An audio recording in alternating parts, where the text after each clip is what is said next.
to back me up on that, if I need any backing up, from the San Francisco Gate on the computer, they have this thing called War of Worldviews, and it says, "Let's talk God."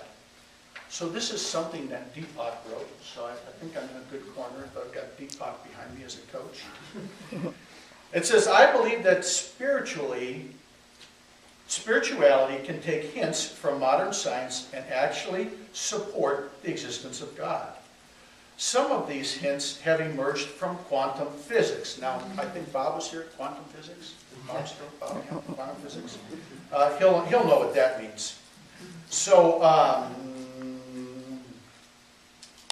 was I? The quantum physics, which long ago showed that the seemingly solid, convincing world of matter and energy actually derives from a highly uncertain, invisible realm that existed before time and space. Is this the domain of God? If so, it can't be the God of Genesis that sits up in the heavens and just creates the heavens and the earth. But a new expanded spirituality can deliver a God that is the same as pure intelligence, creativity, and consciousness.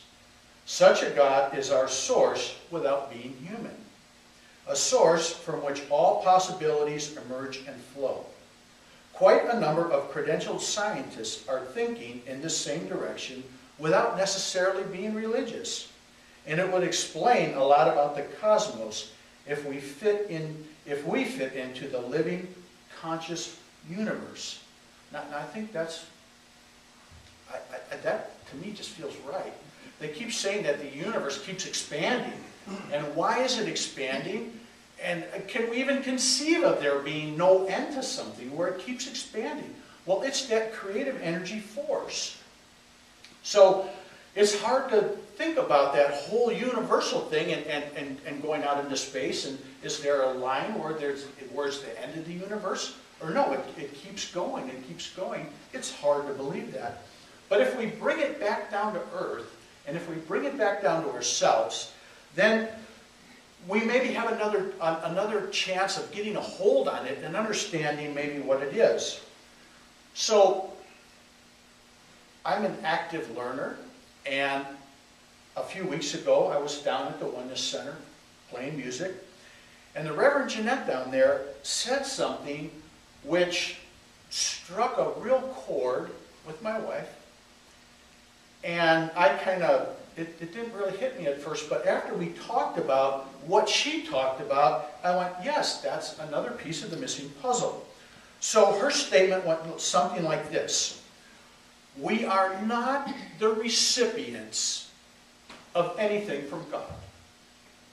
God gives us nothing. If we have anything, it's because this body has created it. Now, I really like that. Because as the discussion with Kathy went on, it was that you've probably always wondered, well, why do those babies get leukemia? Why does that person get cancer? Why does this happen? Why does that happen to that person? It's because this right here is an amazing creative machine. And this body is always creating stuff. It's creating our heartbeat. How does it do that? How does our heart just keep beating? We're not hooked up to anything. Why in our mind do we have these thoughts? We're not hooked up to anything. It's all just happening. It's creative energy, and our bodies are always creating something. So it can be creating cancer, but yet in some of us, we have our bodies also has the immune system and is building that up in order to fight the cancer. In some of our bodies, maybe that immune system isn't as strong, so that the cancer cells that are being created take over. And that was a really powerful thing for me to understand. I went like, wow, I really get that. So our bodies have this innate talent to be creative. And it's just what the body does. However, we have the ability to edit it, override it, or augment it. We can do a lot of things to make changes in it. My attention was drawn to a TV show that I like. And it's on really early on Saturday mornings, and it's the kids' news. And I love this show because they don't talk about anybody getting killed, and they don't talk about any war, but they always talk about really, really interesting things. And there was a study done by a doctor, and so what they did was they took a group of people and they put them in a room, and they showed them a really funny movie. And everybody laughed, and everybody was in a really good mood. And then they gave them a problem to solve.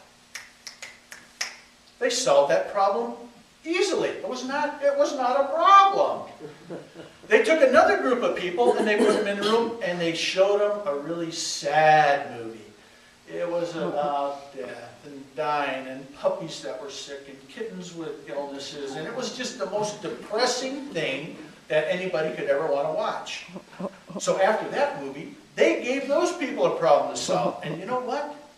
They didn't have the ability to solve it because they were wrapped up in that sadness. So the outcome of the study was, if you're in a good mood, problem solving is easy. If you have a big task ahead of you, put on a comedy album, listen to some jokes, do something, have a memory that puts you in that good mood. And when your mood is elevated and when you're in that space, you'll be able to solve problems a lot easier. So that's all great and dandy. Here we go down the road.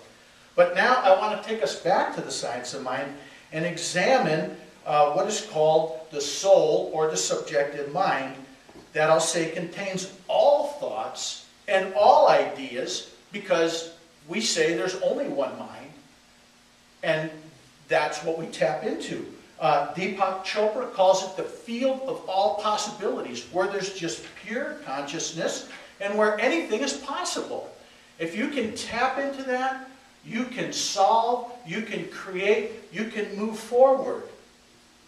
And wouldn't that be great if we could just do that all the time? I mean, we get little glimpses, we get little pieces of it, and we can march forward, and we're really happy for that. But the more that we understand about it, the more we're able to process that, and the more we're able to express it, because it's innate in us. Our body will create it. If we give it the information, it'll do it. So we have a universe that has form, right here, the form that we see, the form that we're used to. Then we have the universe of no form, which you can think of all the distance in between the stars. There's no form there. But in that area is all that thought and all that possibility that all we have to do is tap into it and we can receive it. Creative energy. It's creative energy that is ever expanding, just like the universe. And so when we release a thought into that, that's what puts the unformed into form. And in science of mind, they call it the law. The law of mind, which is the mind in action. And there's no limit to the law. The law can do anything. But there does appear to be a limit to man's ability to understand it. So each of us have this innate ability to create. So the image we project is what people we meet see. And they'll say, oh, that person was really positive, or that person was really sad, or they were happy, or they were negative. And I guess for the most part, I try to be positive, and I try to be upbeat at work. I work with a lot of students who, the last thing on earth they want to do is come to school. And the hardest thing for me to do is to get them to come.